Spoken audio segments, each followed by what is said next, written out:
This is Professor Michael Chapman. I'm one of the most experienced IVF doctors in Australia. I believe that an important part that I can contribute is to educate patients in relation to fertility, infertility, and all that involves. These series of podcasts help to educate you. I hope they are helpful to you. If you wish to know more, however, I'm more than happy to have you contact me via email, which is profmchapman@gmail.com, or make an appointment to see me on 9138 4222.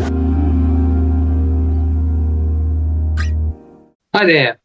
I'm Professor Michael Chapman. I'm an expert, I say, in the area of infertility. I've only been working in the area for 35 years.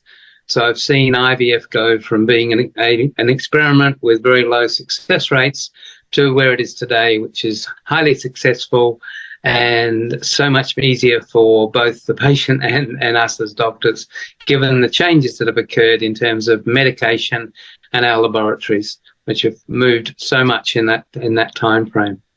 As a long-term carer for infertility patients, my experience lets me make decisions that perhaps others find difficult to make, or my capacity to sort out a problem when there are problems is above average, I would call it. Anyway, this FaceTime is part of the education program that I believe that is vital for patients going through their infertility journey. Hopefully it's helpful to you.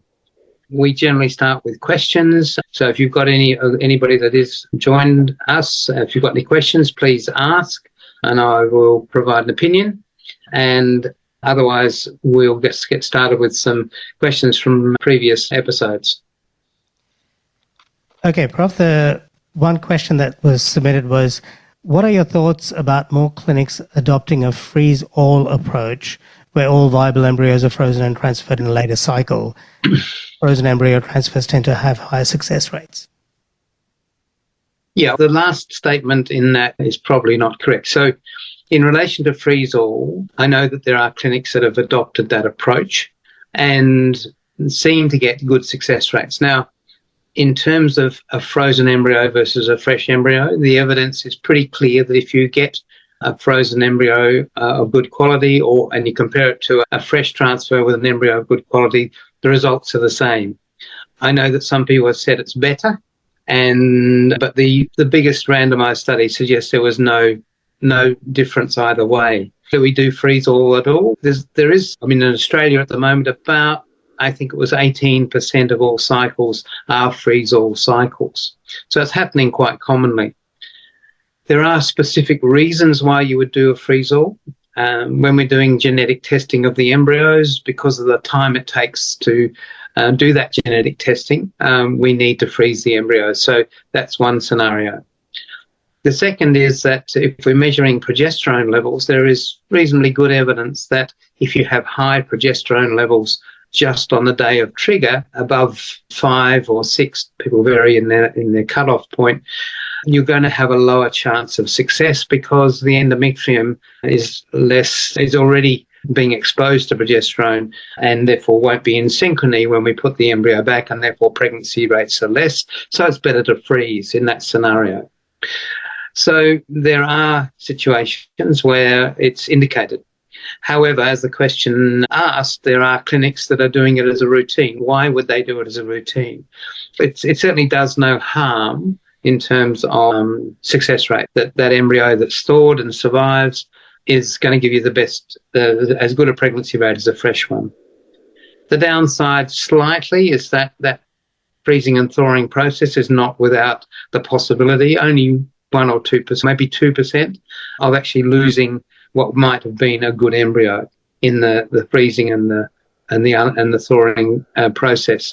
There is a slight downside from that regard.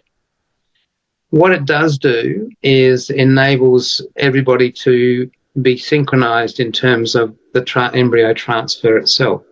Most of the clinics that do freeze-all cycles as a routine also do hormone replacement cycles, which means that the embryo transfer is always done during weekdays when the scientists are around, and as are the doctors. And so there's a convenience aspect on that front. And that can also help the patient because we can actually program on your not so busy day at work to be doing the embryo transfer. Pardon me. Freeze-all cycles. I suppose the only hesitation I have is that those hormone replacement cycles that we put them back in mean you have to take hormones until the pregnancy establishes, which is around about 10 weeks of pregnancy. So you are taking more medication over a longer period of time. It probably doesn't do any harm. There is a suggestion out of Europe that those hormone replacement cycles are associated with a higher incidence of high blood pressure in late pregnancy. But we're waiting for some big studies to prove whether that's true or not. It's certainly not my impression from the Australian data. Freeze-alls, yep. If you have a freeze-all protocol that the clinic uses and they get good success, then that's great. It's certainly something that we've been able to do since we've modified the way in which we freeze eggs.